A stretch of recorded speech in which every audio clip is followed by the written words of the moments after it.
Hi everyone, I'm Petrus and welcome to WorldView. WorldView is a podcast where we explore everyone's perspectives on all things that can broaden our worldview. If you've watched our content so far and liked it, please consider liking this video, subscribing and donating on Patreon. Today we're talking with Dr. Wynand Boshoff. Wynand is the son of Carel Boshoff, the founder of Orania, and grandson of Prime Minister Hendrick Verwoerd. Wynand has served as MP for the Freedom Front Plus, representing the Northern Cape since 2019. Before that, he served as a provincial leader for the Vryheidsfront Plus, after attaining his Ph.D. in Educational Sciences from the University of Pretoria. Wynand, welcome to the show. Thank you very much. It's a privilege to be here.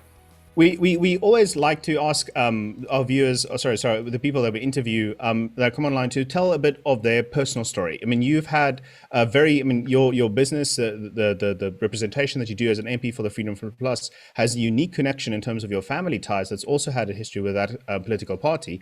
And in that regard, we kind of want to ask you if you just have some interesting personal stories to share about your grandfather, or perhaps just growing up with a family in general. Yes, well, that's interesting in a sense that everybody's story is equally interesting. Just not everyone are asked about it, or everyone is asked about it. I was born 4 years after my grandfather was murdered, so I never knew him as a person. I grew up knowing my grandma very well. I was, basically 30 when she died at the age of 99. And then, of course, we grew up with my grandfather had 7 children, 2 daughters and 5 sons, exactly the way of my own family also. My mother and father also had 5 sons and 2 daughters. And all that I could say is that being part of this family and knowing them, we had annual family gatherings for a long time until my grandma also passed away. Bears no reflection to the Hendrick Verwoerd that you would get to know in popular history kind of portrayals. So, my uncles are all very clever men, all very shy also. They may sometimes seem to people to be a little bit blunt because they are not outgoing, spontaneous kind of people. All of them studied in the natural sciences, interestingly enough. I've thought about that. My mother also did. So only my one aunt, she became a social worker, which was my grandfather's first direction of study also, the sociology. In fact, he had been the guy who brought sociology as a subject to South Africa after his studies in America. So, while it was just a family, like any other families with lots of uncles and aunts and cousins and stuff, my mother is the second oldest child of the Verwoerd family. And we grew up in Pretoria. I had basically 2 addresses in my life. The one is in Pretoria until I completed my studies, and then in Orania. I should say my undergraduate studies. Afterwards, I did a master's in sustainable agriculture while living in Orania at the University of the Free State. And later on, I proceeded with my educational studies, which is the most recent I've done. Scaring to think that has been completed 10 years ago already. But in fact, if you would like something interesting for me, there's not much to find.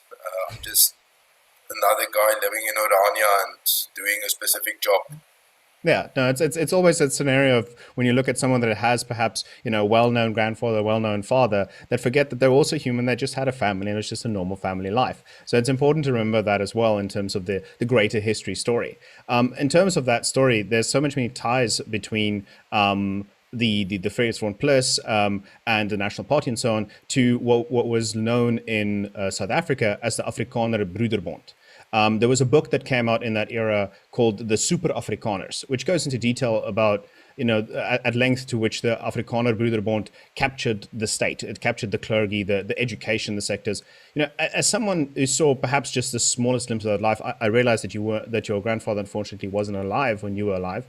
But as somebody who may have had some sort of glimpse into that life, what's your opinion of the Broederbond and the veracity of these allegations? I have a very mixed opinion on the Afrikaner Broederbond. It came into being in 1919, and it was a kind of a, you could say, a social self-defense unit. If in the new South Africa, which used to be new in 1919, which is old now, in that new South Africa, which was very British and, British politically spoken, dominated, and then English socio-culturally speaking. It was definitely not to your advantage to be an Afrikaner. And the invitation which the British Empire used to extend to their colonial subjects was, if you are really fine enough, you can become an Englishman. That's the great compliment we'll bestow upon you. You can become one of us. We don't really regard that what you are as very valuable. But you can leave that behind and join us as the greatest, empire in the universe. And there I should make the little joke about the guy captured in the Anglo-Boer War. And his guard told him, the British Empire is so vast, the sun never sets upon it. And he answered, yes, but the Lord knows he can't trust you in the dark. But, I mean, that's the attractiveness of becoming part of this huge empire. Afrikaners, or should I say a section of Afrikaners, specifically decided that is not what we would do. We would like to modernize and develop ourselves economically and culturally by using our own identity, our own language, our own, culture. And that didn't quite count to your advantage if you wanted to enter the higher echelons in business or commerce, whatever, in politics or in government. So the Afrikaner Broederbond was founded as a confidential organization, and I think very often it is like that if something starts as a vehicle for the underdog, it's as if that vehicle doesn't quite notice when it's not the underdog anymore. So it has a kind of an aggressiveness, or a kind of a tendency to show the teeth, even when it's not necessary. I have a little funny story about that. The Broederbond was only for men in the olden days. So evidently my mother was not a member. But my father became the chairman of the Broederbond, I think in 1980 or somewhere there around. And the high school where my older brothers and sisters went had to get a new headmaster. And she returned, my mother was on the management, whatever, what they called it at that stage, but the parent body who would appoint the headmaster. So she returned the evening after the meeting. My father asked, for whom did you vote? And she said a specific person, I won't say the name now. And he said, why? And she said, because he's not a Broederbonder. So that was it was a little bit of a jab at a joke, But when I was in high school, that was indeed my headmaster. So the Broederbond had a way of trying to get its way, to have it their way. But I think the powerful the image that it had as this all-powerful body who decided everything before it was decided, or everything before it was decided in real life, I think it's exaggerated. The Broederbond never had such a huge membership. I think towards the end, when the Afrikaner government was very strong into power, you might have found that people would become members of the Broederbond rather to be served than to serve. But the idea of the Broederbond had been all along to serve. Where our families break with the Broederbond came is when the whole, let's call it reformist kind of politics of P.W. Botha came in, and the idea was that the Broederbond should be one of the agents persuading Afrikaners to reconcile themselves with a new reality. And we were part of the group who said, well, there's actually nothing like power sharing. You can share land, but you can't share power. And let's look at better ways to share the land than the homelands policy, which was evidently not working or not reaching its the goal that was set for it. But we will not be able to share power. It's either going to be on this side or on that side. And I had a little bit of the experience of a family being ostracized. Not in a very brutal way or anything, but my dad used to be the chairperson of the Broederbond, and that was you could say that was an important or a prominent at least position. And then he resigned, and then he had this experience of newsletters going into divisions of the Broederbond telling, you should not associate with this guy, and this is a problem, and that is a problem. Some of it was about ideology, some was just personal. Yeah. So that's why I say I have a mixed feeling about the Broederbond. I really think they are held guilty for stuff that they never did, but that they were influential. It has no doubt, and much of what they did, I think, was very good. In terms of the self-help kind of economic development, you could say one important thing is to mobilize your own capital, your own people's capital. So you had Volkskas, which was a little bit a fruit of the Broederbond, not as completely as, sometimes if you look back, things look much more planned than they had in fact been. Sometimes things just happen. And then some people like to say, yes, that's why I planned it all along, but they didn't. Yeah, they actually claim it. That's right, yes. So, but if in a certain church board there were prominent Broederbonders, they would suggest that let's take this community's account to Volkskas. And not in one of the imperial banks or in the agricultural cooperative or whatever. So there was this kind of collusion of interests. And I think also one of the things is nobody can know everybody. So you have to have some way to judge. That's where stereotypes comes in. And the Broederbond used to have a very high standard which they kept on living and morality. So to be divorced was a no. You would lose your membership immediately. So people had this idea that, okay, I don't know you, but you are a member of the Broederbond, so I think I know something about that. So it's actually networking. Right. That's actually my whole story. The Broederbond isn't very powerful today. It's influential, but it's not what it had been because it can't dish out the sheets anymore. Yeah. No, exactly. Yeah. But you said it's kind of a social preservation group. Initially, it was started as that against the oppression at that time of the colonial masters in terms of the imperial British Empire. And in the same way, the fundamentals upon which the Broederbond was then founded, the freedom and the purpose, the goal of self-determination, of making your work, your results, your work, that type of scenario, is according to the Vryheidsfonds Plus's description, was some of their founding principles. Is that freedom and that determination to make your own work, to make you the benefit of the effort that you put in.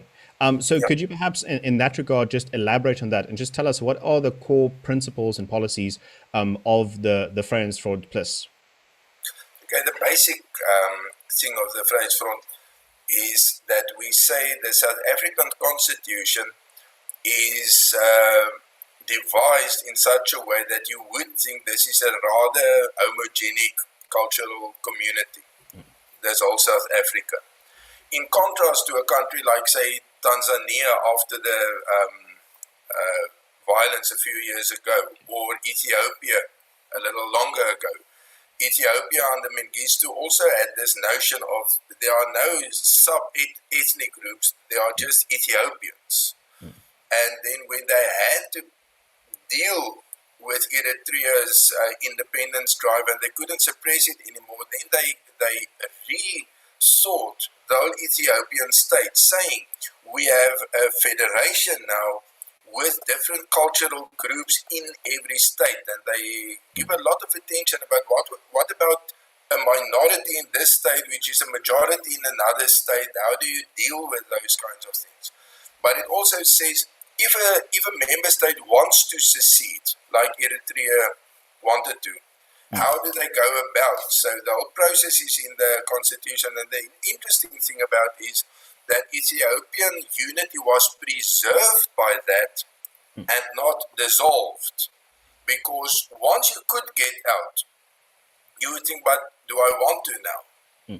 Or did I just want to get out because I couldn't? And that's a kind of thing that, in South Africa, well, we have two ways in which ethnicity or cultural diversity are denied. The one is, okay, we are all just South Africans. Now, just to look at that, I would say cultural communities is a primary reality. National borders is a secondary reality. But what we are doing in South Africa is to say the secondary reality, the borders, which is actually artificial, that is the primary reality. And cultural groups should abide by that and put their own identities below that.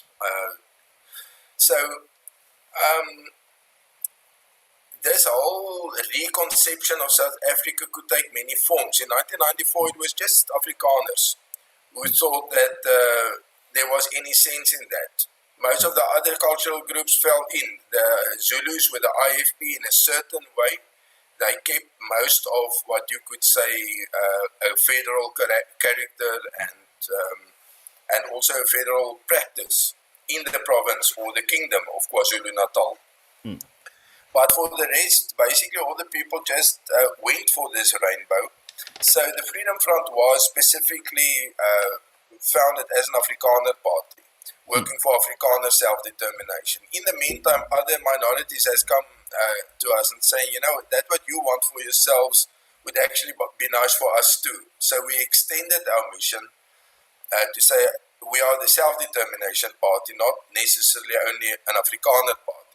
That doesn't allude anything to the Afrikaner self-determination we are aiming at. It's just saying we are not the only ones seeing some value in that reconception of South Africa. Yeah, and the thing that's kind of there's an interesting correlation between the concept of self-determination and identifying the different cultural groups that South Africa has such an incredible diversity of, and then putting them into sort of like a federal type state where these groups can then identify with themselves and their groups, and then also orientate their environment, their borders, according to what's going on within their borders, according to what their cultural practices are. The problem is, or rather the issue that's often raised about this policy from the Vryheidsfront in various documentaries and other forms of media that's been portrayed about the Vryheidsfront is that they say that there's a relation between this type of land reform in terms of a federation system and apartheid, which specifically focused on the segregation of certain communities. It has been portrayed or suggested rather that the Vryheidsfront is striving to portray apartheid in a positive light as a form of federationism rather than segregation, or that it's trying to whitewash history. How exactly would you respond to that in terms of like the correlation that people are drawing between federalization and the apartheid era segregation? Yeah, let's start by saying that most of the members of the Vryheidsfront, Freedom Front in English, if they are too young, their parents would used to vote for apartheid, for the National Party or the Conservative Party after that. And therefore it would be, in a sense, a little bit artificial and not very credible to say, okay, no, but we don't have anything to do with that. Let's just forget about the past. Of course, one is not going to create a better future by just delving on the past, but one has to be honest about where you had been and what you were thinking. And the problem that we are, in fact, resisting is the idea that one should, if you are an Afrikaner, accept the narrative of, let's say, the 40 years between 1948 and 1994, let's say that half century. Yeah. You should accept the narrative of the ANC as if it is a neutral narrative. That's just history. It's not ideologically colored or anything. It's just the way it had been. While that is not the case, if I listen to my colleagues in Parliament correctly, they would, it's not that they would, they do very often say the whole system, which was just geared towards the disadvantage of Africans and the advantage of whites. Now, the problem with the whole story is that apartheid was, in a sense, not in a sense, it was essentially an attempt to maintain minority rule in South Africa. And we should add to that that minority rule wasn't a swearing word all over in history. In previous times, the question was who has the most military power, not who has the greatest numbers. So whether it is Shaka Zulu in southeastern South Africa, or whether it was Napoleon in Europe, or Bismarck, or Julius Caesar long ago, they never counted people. The only way, the reason why you would count people is to know how many soldiers you could mobilize. So minority rule had not been a swearing word all along, but it became that. And Afrikaners tried to sidestep the whole, let's say, inevitability of majority rule. And I would say that with the policy of separate development, I mean, the National Party let the word apartheid behind it in the 1950s already. It was actually just reused by Afrikaners while saying sorry. It may be, and I would say it probably is, true that for many people, the whole separate development story was just a nicer word for saying we are not going to give the blacks anything if we could help it. But then there were definitely people in black education, in the service of the homelands, in many other departments, who very sincerely worked to the advantage of black people. But the problem is that it was all geared towards maintaining a white minority rule. And we maintained that far too long. We maintained that to the point that no middle road was possible anymore. If we would have looked at some kind of federal system, if we would have looked at something like saying, okay, every ethnic group has a majority area, but Afrikaners don't, we should constitute a majority area somewhere, and then we have to make that idea a reality by concentrating our numbers, then a federal option could have been credible. But in the minds of most of black South Africans, every word from separate development to good neighborliness to federalism to whatever else we thought of was just another way of not letting them have the power. And then black people also started to identify with a black genetic identity as opposed to ethnic identities, because ethnic identities was identified with divide and rule. So for Afrikaners, in the context of what I mentioned just now, we wanted to develop through our own language and identity. We thought that would be the logic thing for black people also to do, to develop through Setswana or through isiZulu. But the way they viewed that is, you're just busy with the old colonial game again of dividing us so that we are all minorities. And therefore, I think by the 1980s, it must have been abundantly clear that the genetic black identity was a dominant one. The homelands, which was based upon the premise that ethnic identities might develop more importance in people's minds, that had not happened. So the freedom of the Freedom Front is to be is to be found not in a recreation on a smaller scale of minority rule, but in something which was never known in South Africa. And that is a place or places where Afrikaners, by virtue of their numbers, not in spite of their numbers, can dominate an area. Whether it would be smaller or bigger would depend on the numbers to be mobilized. So that's the one end of the one part of the Freedom Front's policy. The other part is that Afrikaners live in places where we know we're never going to dominate it politically again. It's not possible. But even there, we think we have a right on Afrikaans schools. We have a right to our cultural monuments and places of interest in the specific area.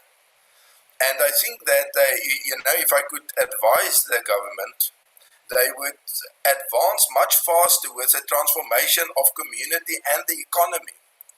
If they could make Afrikaners feel safe by saying, let's say, the city of Polokwane, which we used to call or still call Pietersburg, as an Afrikaner community which makes 2 primary schools and 1 high school feasible.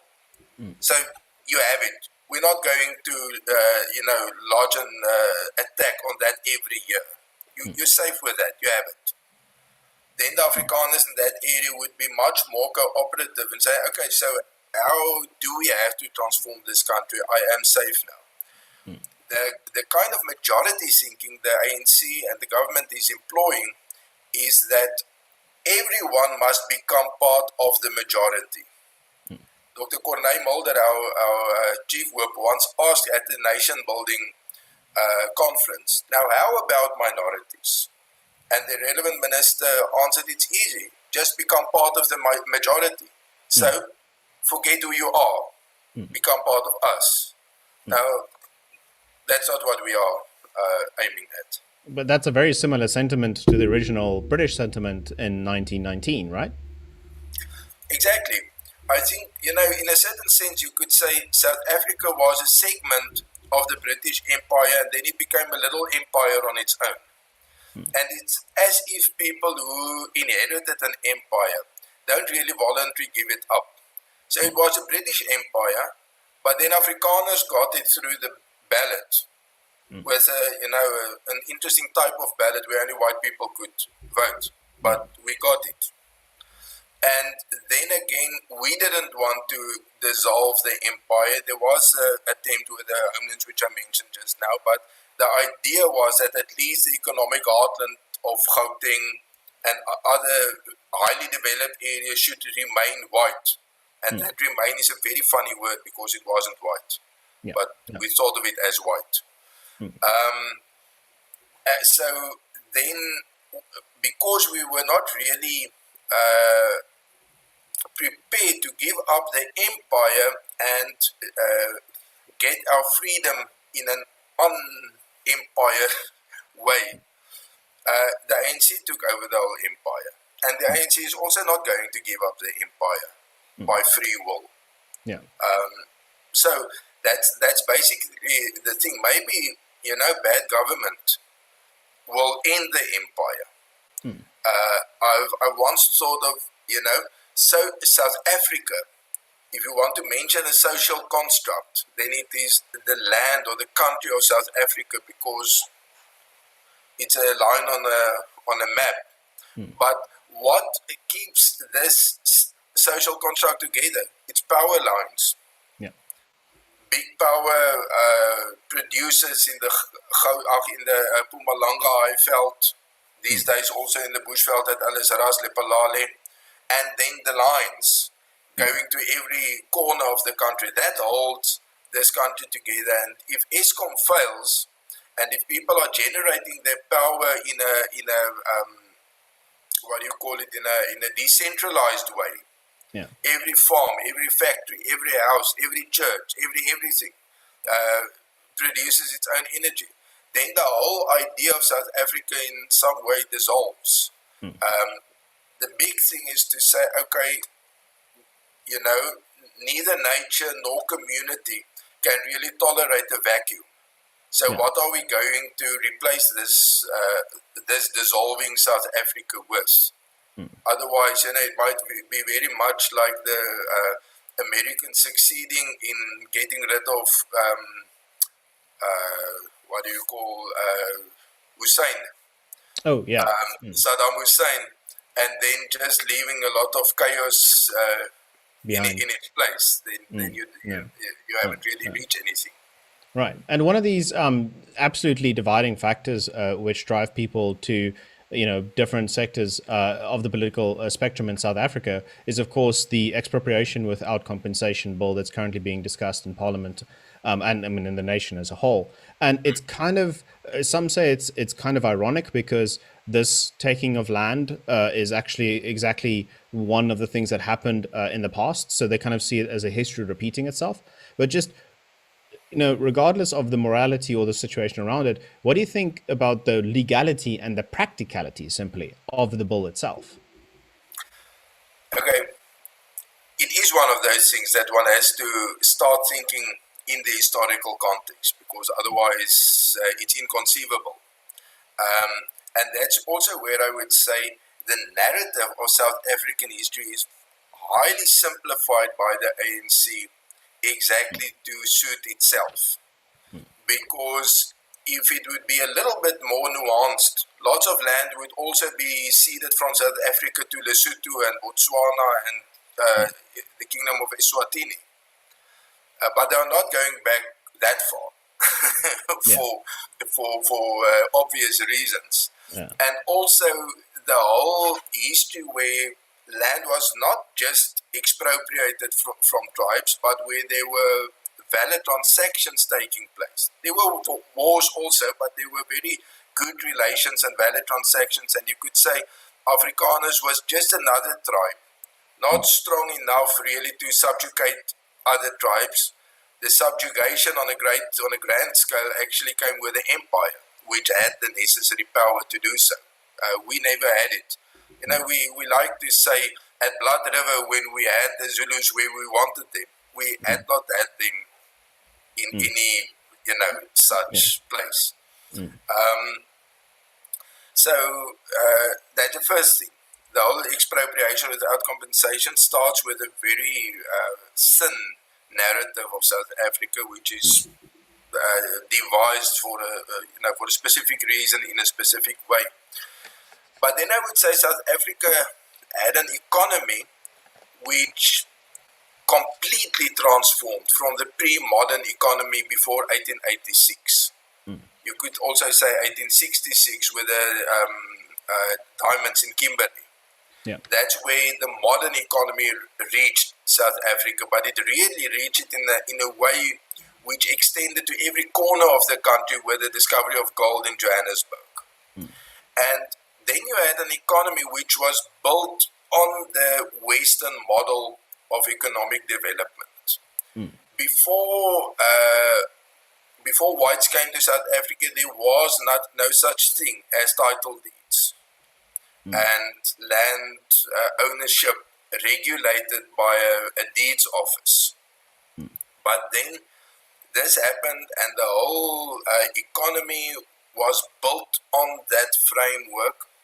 And what one has to say today is, how do you take this framework and fit it with your own political views and ideals, much in the way that it has happened in Southeast Asia, where countries succeeded, or not countries, nations, succeeded in merging their traditional way of seeing things with the Western model of economic development. Yeah. And in some, there are many different, you can't say there's the rule. There are many different ways in which that had been done. But that's not what is done in South Africa. In South Africa, the idea, it seems to me, is to keep on taking bit by bit from those who have in order to give the have-nots. And after everything has been depleted to a certain extent, now we have to turn to land. That's one thing. The other thing is, land is highly symbolic. In Afrikaans, we call everything grond. But in fact, the division between grond and land is very important. Grond, land in that sense, is just a medium of production, and it can be traded and whatever. But ownership of the land is part of one's identity. And that's why Afrikaners realize why it's so important to Black South Africans, but it's also important to us. So that is that side to it. Now, if you get to the present situation and you look at the capital markets, the way it works, and how South Africa's economy is structured, then expropriation without compensation will really just pull out the cornerstone out of the whole building. Yeah. And it may lean a little bit for a little while, but sometimes it will come crumbling down. So we understand the symbolism, we understand the emotional impact that land has. But you also have to deal with it in a way that will preserve the economy. Otherwise, we can all share our poverty within a few years. Yeah, exactly. Yeah, I mean, it's a very, very good take on in terms of how the history combined and the understanding and the fundamental understanding between the economic benefits of land and the ownership and the identity combination between the two. There's also a very strong identity combination in terms of what you alluded to earlier in the city of Polokwane regarding schools for Afrikaans people and Afrikaans communities that are integrated in certain areas. And there are universities in South Africa who, for the past couple of years, 5 to 10 years, have had a hugely controversial debate on whether or not Afrikaans should be taught in universities. So, I mean, there's definitely the one perspective where you're again feeling like not only schools in Polokwane, but universities all over the country are being threatened in the way that the Afrikaans is allowed to be practiced or not, but also just the kind of slow, almost want to say, degradation of Afrikaans as an academic language, as more and more Afrikaans kids simply switch over to English because it's easier. So how do you feel about, what's your opinion about the legal battle on whether Afrikaans should be taught as a primary language at these universities, and also just the slow degradation, or at least the perception of slow degradation of Afrikaans in these environments? My father had this saying when we were still in the very early times of Orania, and that was to say that every institution at the end reflects the society in which it functions. So, we were all very loyal tikkies, studied at the University of Pretoria, and really had this feeling of pride. He said, you must know that tikkies will just reflect the society of the Tshwane Metro. And it may be possible to keep it a little bit longer or a little bit shorter, but that's the end of it. That's a destiny. So, in that sense, some of us, people who settled in Orania or grasped the whole idea of Orania, even if not settling here, would say, well, we've come to peace with that long ago. But nevertheless, at the time that I came to terms with it, I was maybe 25, but now my children are at university or had already been in university. Now it's very, it's practical politics for me now. I would say it's part of this whole unifying thinking in South Africa. This nation of South Africa should be English. It's a black nation. Whites will be tolerated if they know their place, but it's an English-speaking nation. Now, I actually don't quite understand it. We have this 9 official languages, which make it impossible for anybody to know all official languages. But if you had a movement at that stage saying, let's create a Super Nguni language and a Super Sotho language, then it would be possible to know 4 languages. And then you have your vernacular in every area, your Sepedi or your Setswana or your Xhosa or Swati or whatever. but for official purposes, like in Afrikaans, it's very much differently spoken in Amakwaland and in Pretoria in the eastern suburbs and And in in the Cape. Stellenbosch, wherever. Yeah. So one could have something like that, and that could even have gone over to the tertiary educational sector.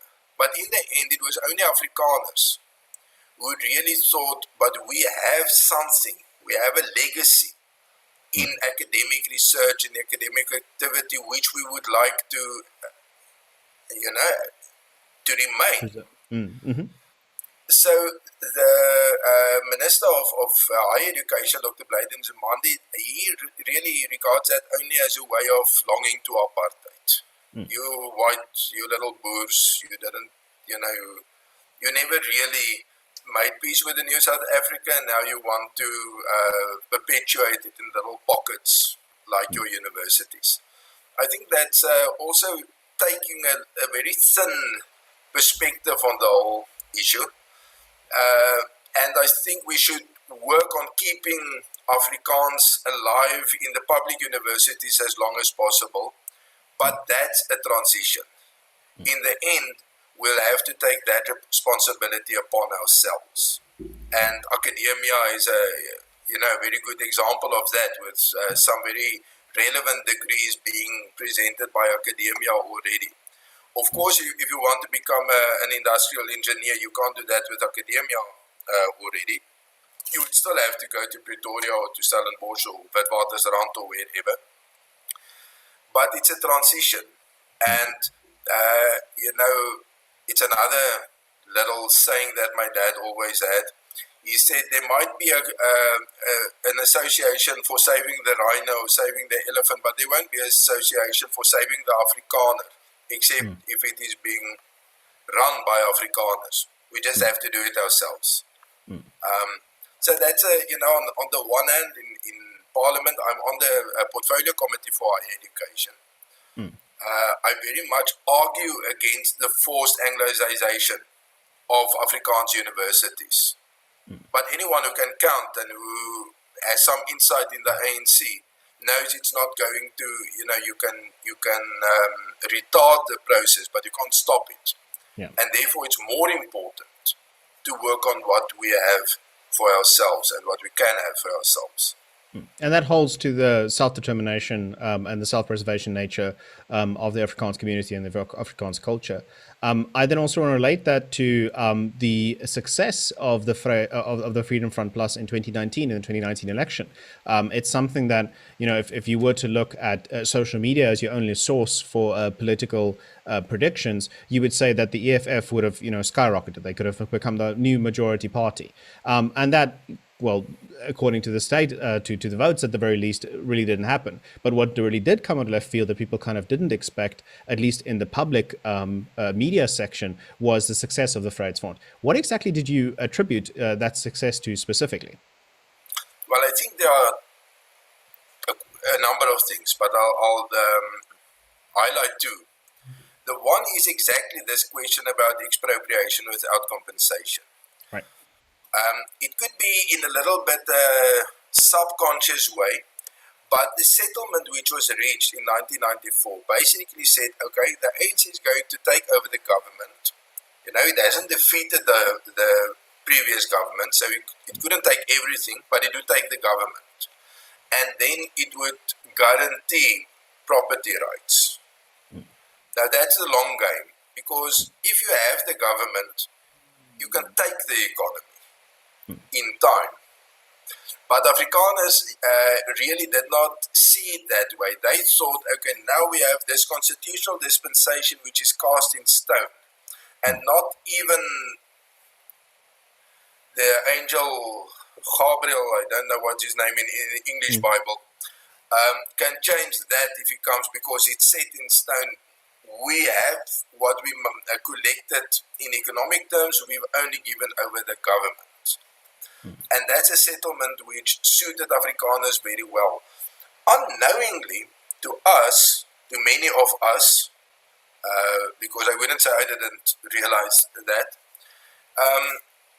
many black people, I would say a majority of black people, thought it was an uncompleted settlement. saying we've settled the economy, the politics, but we haven't settled the economy. That must still come. But Afrikaners clung to this settlement, and in that context, the DA was a very nice party to align with, because it also aligned with the constitutional dispensation. It was just an opponent to the ANC. Yeah. So we had this nice dispensation. We just wanted a better government. And the DA could, pretended to be able to give that. While the Freedom Front said, no, we don't want to have a better government. We want to have a better dispensation.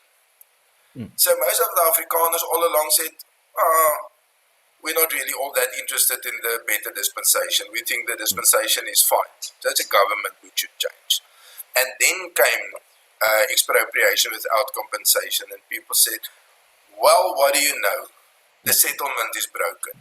Indeed, we do need a better dispensation. And that turned people to the Freedom Front away from, well, not many Afrikaners were at the ANC in any case, but away from the DA, which is very much identified with the whole constitution and constitutional dispensation.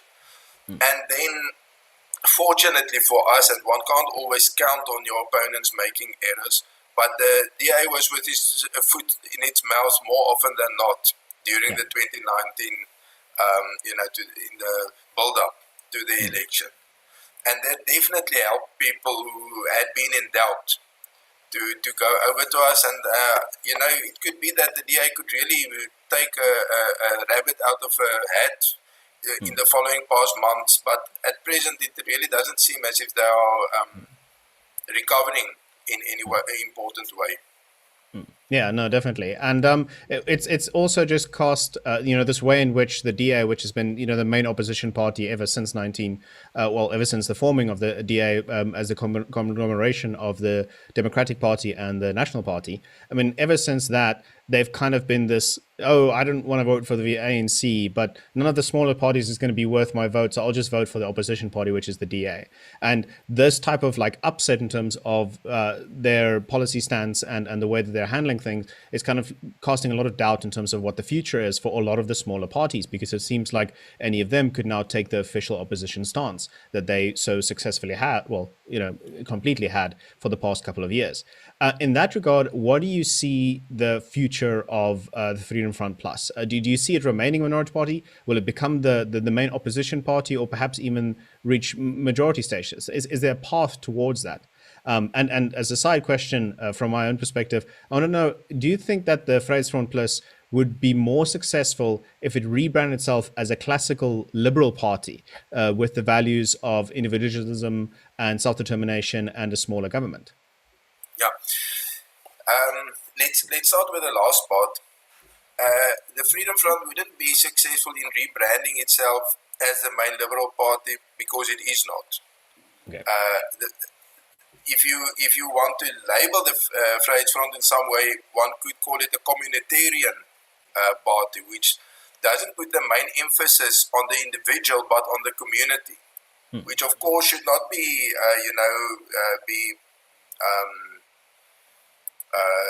one should not think it's something like National Socialism where the individual's importance completely is dissolved by the community. It's not what we are saying. But the relevance of the community in the sense that people are what they are because they are born and grow up within communities. And that the community isn't essentially the thing which bounds you up and from which you have to be liberated to reach your true self, or whatever all those terms are, to reach self-actualization. You have to go beyond the community. The community is actually the shoulders on which you stand to reach what you can be. So I think concerning the DA, there will always be a place for a really true liberal party in South Africa, but it will be a small one. And they try to remain liberal at core, but to reach out to as many as possible people. And in the end, maybe they lost something of their true identity, but that's their story. regarding our story, we are working with communities. I would not say that we will become the main opposition party. I think black consciousness and Pan-Africanism in many different forms will keep on crystallizing around, if it's not the EFF anymore, because they may all sit in a very small room thinking about tax evasion, then it will be around something else. But that is the the question which is going to be asked to the ANC. How are you going to deal with Pan-Africanism, which is very prevalent in people's minds? The Freedom Front will keep on representing more communities. As we always used to say, you mustn't think self-determination is just apartheid on a smaller scale. It is essentially something different. But you should also not think self-determination is just a rainbow on a smaller scale. It's also something fundamentally different.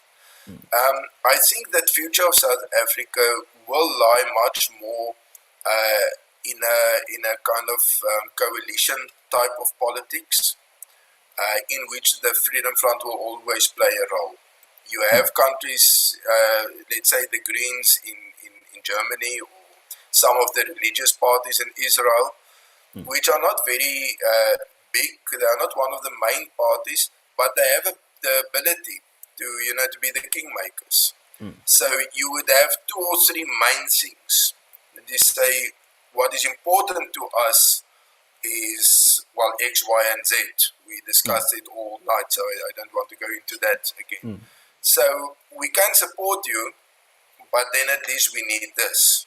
And especially the whole notion of geographic self-determination. So that Afrikaners, just as an aside, KwaZulu-Natal is a Zulu folk state. Whether the IFP governs or the ANC or maybe the EFF or maybe a new party which we haven't seen yet. And we had all this unrest in the Vembe region about where the border between the Venda-dominated district and the Shona or the Tsonga-dominated district should lie. So all the ethnic groups in South Africa have their main areas. Afrikaners don't. And if we try to establish that, it is regarded as highly racist and, unacceptable. And it's part of the Freedom Front's role to change that mindset, to actually show it as just another manifestation of the variety which we have in South Africa.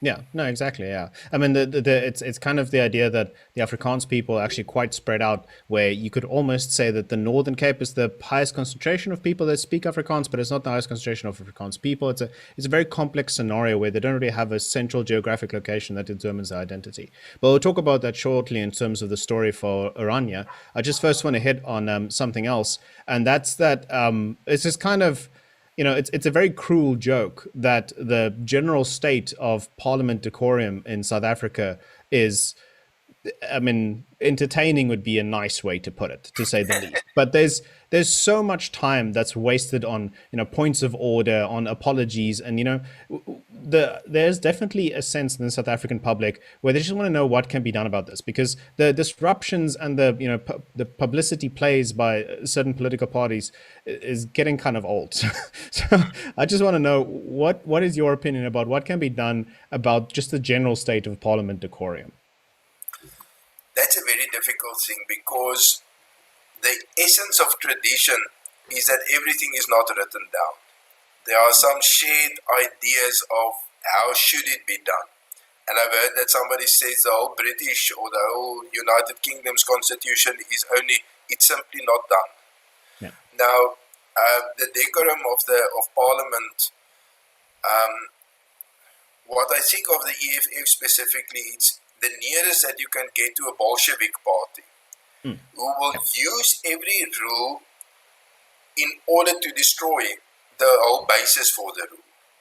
they feel nothing for parliamentary rules, for all the all the ideas of checks and balances in that whole setup. But they will use the rules to say 40 of us can each one ask a point of order. And it can't be denied, because how do you, speaker, know what I'm going to say? Yeah. And then I say exactly what the speaker thought I would say, but he couldn't have known it. So now my neighbor must also have The chance the to. opportunity. And before I came to Parliament, when ex-President Zuma was the first time disrupted, and we for the first time had the white shirts entering the Parliament and all the violence with that, I just had this this terrible feeling that I can understand authoritarian states, because you can't have that. How can you have that? You should not, those people should be thrown out. And then you rectify yourself by saying, okay, but we can't do it that way. We are, we are democratic people. We can't have it just, throw out those. So, in a sense, I would say, if the voters don't reject it, then it's not going to end. If you want to look at something similar, the Afrikaner Weerstandsbeweging had some parts of its whole presentation which many Afrikaners found quite attractive and acceptable. And then there was this disruptive element, which just completely swept it from the table, not being taken seriously, not by the ANC or by America or whoever, but by their target supporters. Who said, okay, no, we don't do it that way. That's not us. If that's not going to happen with the EFF, then this is just going to become worse and worse. And one has this kind of idea that there must be some light in the end of the tunnel, but sometimes there's not. South Africa, the whole setup of South Africa will have to be redesigned at some stage, and everyone has his own idea about how that's going to look like. You might get some right-wingers which say, yes, and that will be the restoration of white rule over the whole of South Africa. Another one would say, well, at least then we won't have any whites anymore, because we'll just chase them into the waves. So everyone would have its own idea, but the present South Africa is actually descending into something which at a certain stage will have to reconceptualized from the beginning. And there, I would say, enclaves or areas where things are working and where things are effective and efficient, those will have a disproportionate influence on the whole, how the whole will be reconceptualized once it is done. But, if anybody would, I don't share a very high positivity that the parliamentary system as we know it will mend itself. Actually, But I do like the perspective saying that it's inherently the voters who choose to have this type of scenario, because it's the voters that vote those type of actions into parliament by allowing them to continue to exist there. You could theoretically say that the reaction of the past election was actually a testament to the fact that the very same voter base perhaps did not believe in the way of disrupting the democracy and the freedom of speech. But it is also very good to say that, it's going to be the voters' choice. And if the voters do decide this, then they actually have a right to stay there, and they should stay there. And you should then work through this in order to come to a result. What one can say of the EFF is the whole ideology of Pan-Africanism is a very strong ideology in South Africa, but it didn't have a very able vehicle. The PAC or the ZAPU or none of the other movements embracing Pan-Africanism was really good organizations. As you, while you can say the ANC with a charterist kind of thinking, non-racialism, I don't really think non-racialism resonates so well with many African individuals as Pan-Africanism does. But the ANC was a very effective, strong movement, and the PAC had never been that. Now the EFF is that. And well, let's see what's going to happen. Are people going to gravitate more to the kind of charterist, non-racial, that kind of idea, or are they going to gravitate towards a Pan-Africanist view? Right. So lastly, I just want to talk about the town or city of Orania specifically, because I know that you live there and I know that your father founded the, I don't know, do you classify it as a city or a town? Well, let's say with a wink, we would say it's a stad. Yes, exactly. Yeah, that's because in Afrikaans we would call it stad, which translates to a city. But so let's say the city of Orania was founded by your father.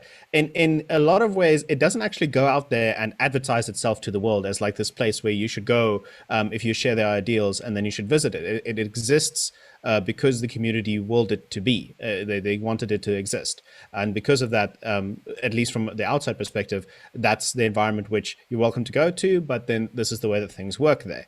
You're not encouraged to go there, or you're not trying to portray this as an amazing place. But see, that's a thing. That's the perspective from somebody that doesn't live there. I want to know from your perspective, what is the core ideas and the drive behind Orania to make it? Do you believe it to be a success story? Do you believe it is something that you want to grow, invite more people to join? Or is it rather just something you think is working really well in the way that it's currently working? Yeah, I would say that 20 or 25 years ago, I would have thought Orania would by this time have been much larger than it is. But maybe it's just because I didn't know enough about developmental economics and how hard it is really to get the economy coming up from the ground. On the other hand, had the idea of self-determination and of a specific area where Afrikaners can establish themselves, being part of the settlement of 1994, then Orania could indeed have been much bigger and a much larger town. But the main thing of Orania is to say that if Afrikaners want to govern something, they have to be the majority in that something. And the only way to be a majority is to do your own work. And that is in fact very untraditional for Afrikaners, because Afrikaners spread out like butter over a slice of bread all over the country, living on this substrate of black labor, or in any case not Afrikaner labor. And even thinking that that's the way it should be. And that's exactly what what got to us in 1994. It just we couldn't keep that up. So in Orania we said we have to do our own jobs, our own work, our own menial work, all the unattractive work also, in order to be the majority somewhere. And to be quite honest, that somewhere we could be a majority is now less than 10,000 hectares, and it's maybe 2,000 or 2,500 people. So it's not very impressive in global terms. But it is something that people before said it's not possible. So it's also something which I borrowed from my brother Carel, who at a certain stage said, when Orania was founded, Afrikaners said it's not possible and it's not necessary. Since then, Orania has proven that it is possible, and the ANC has proven that it's necessary. Yeah. So what Orania did very well is to grow organically. You could grow mushroom-like, with a huge influx, and then you don't have the infrastructure and you don't have the economy, and you really can't carry this superstructure, and then it just goes down in a lot of smoke and dust. So we are growing organically, and we have created a reality, and that reality is growing fast. And I can't exactly remember who, but one of these economic management type of gurus or investment gurus said the eighth wonder of the world is compound interest. Yes. Now it works like that with economic growth also. We were tiny in 1991 when we started, but we grew with 10%. And that 10% for 30 years is something rather impressive if you compare it with what it had been. And, even if you could get the momentum to turn that 10% growth to 20% growth, then it will be quite something. So we are, I would say, proud in a very, now I'm looking for the word, what is beskeie in Engels? In a modest way. Yes.